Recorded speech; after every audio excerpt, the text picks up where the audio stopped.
October 8th and 20th century warships steam in convoy towards Poverty Bay and Gisborne, where local and national celebrations of Cook's Landing will be held.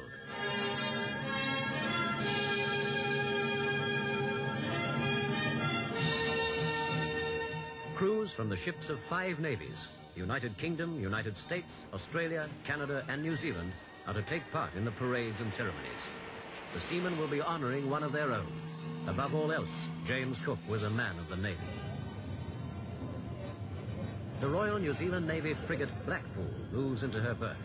Aboard is Chief of the Naval Staff, Rear Admiral Carr. In this bicentenary year, another New Zealand ship, the Endeavour, has just completed a scientific research cruise in the South Pacific, visiting the islands her namesake knew so many years ago.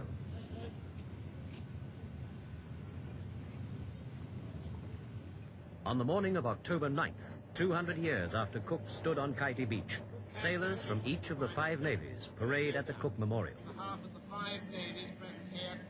Here, Rear Admiral Ritchie of the Royal Navy unveils a plaque recording today's commemoration of the landing.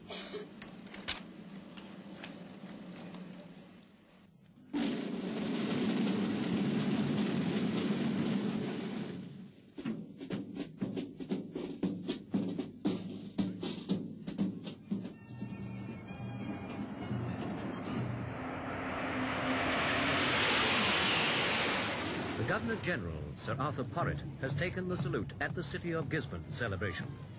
Now, contingents of the New Zealand Army and officers and men from the 10 naval ships in port pass in review, heading a 3-mile procession.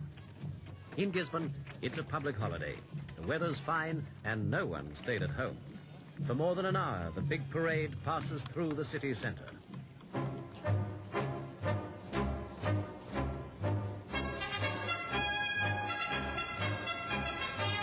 Friday brings a weather change. Cook's Endeavour put in here at Naura Bay, north of Gisborne.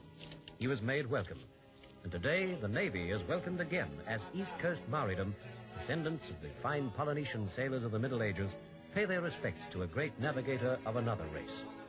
When he left New Zealand for the last time, Cook had come to be a man of high regard to the Maoris, and in return, he held them in the same esteem.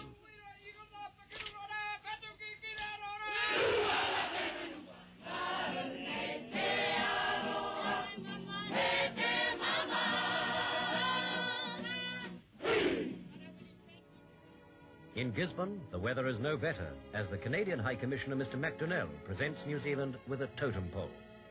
Canada owes much to Cook. He worked long and hard in that country's waters and charted the St. Lawrence River.